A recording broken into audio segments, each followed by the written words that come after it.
नमस्कार मित्रांनो, स्वागत आहे तुमचं महाराष्ट्र राज्य योजना या यूट्यूब चॅनलवर। आज आपण एक महत्त्वाचा विषय कव्हर करणार आहोत, तो म्हणजे पॅन कार्ड 2.0 योजना। मोदी सरकारने ही एक नवी योजना जाहीर केली आहे आणि आता प्रश्न हा आहे की जुनं पॅन कार्ड बंद होणार की नाही। चला तर सविस्तर जाणूया। पॅन कार्ड 2.0 ही योजना काय आहे ते बघूयात। मित्रांनो, पॅन कार्ड म्हणजे परमनंट अकाउंट नंबर, जे आपल्या आर्थिक व्यवहारांसाठी अत्यावश्यक आहे। मोदी सरकारने पॅन कार्ड 2.0 ही नुकतंच नवीन योजना जाहीर केली आहे। ही योजना डिजिटल युगाला अधिक भक्कम बनवण्यासाठी आणली गेली आहे। नव्या पॅन कार्डमध्ये QR कोड, बायोमेट्रिक माहिती आणि अधिक सुरक्षित फीचर्स असतील, जे फसवणूक टाळण्यासाठी महत्त्वाचे ठरतील।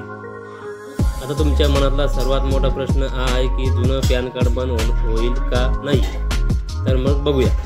तर मित्रांनो, जुनं पॅन कार्ड लगेच बंद होणार नाही, पण सरकारने असं स्पष्ट केलं आहे की सुधारित पॅन कार्ड 2.0 साठी अपग्रेड करणं गरजेचं आहे। यासाठी तुम्हाला सोपी प्रक्रिया दिली जाणार आहे, जिथे तुम्ही जुने पॅन कार्ड अपडेट करून नवीन पॅन कार्ड 2.0 बनवू शकता।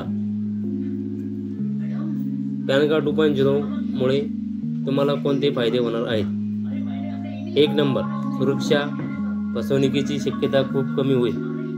2, डिजिटल सोय, नवीन कार्डला डिजिटल स्वरूपात कुठेही उपयोग करता येईल। नंबर 3, आधुनिक तंत्रज्ञान, QR कोड आणि बायोमेट्रिक्समुळे फक्त तुमच्याच नावाने व्यवहार होतील।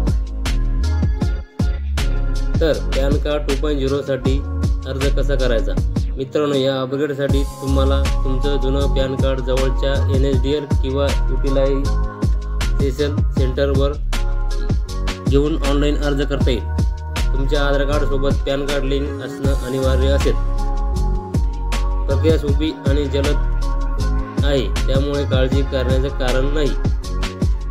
तर मित्रांनो, पॅन कार्ड 2.0 एक महत्त्वाची सुधारणा केली आहे, जी आपलं आर्थिक जग अधिक सुरक्षित आणि सोयीचं बनवणार आहे। तुम्हाला या व्हिडिओतील माहिती उपयुक्त वाटली का? कमेंट बॉक्समध्ये नक्की कळवा। व्हिडिओला लाईक करा, तुमच्या मित्रांसोबत शेअर करा आणि चॅनल सबस्क्राईब करायला विसरू नका। त्याचबरोबर बेल आयकॉनला क्लिक करायला पण विसरू नका।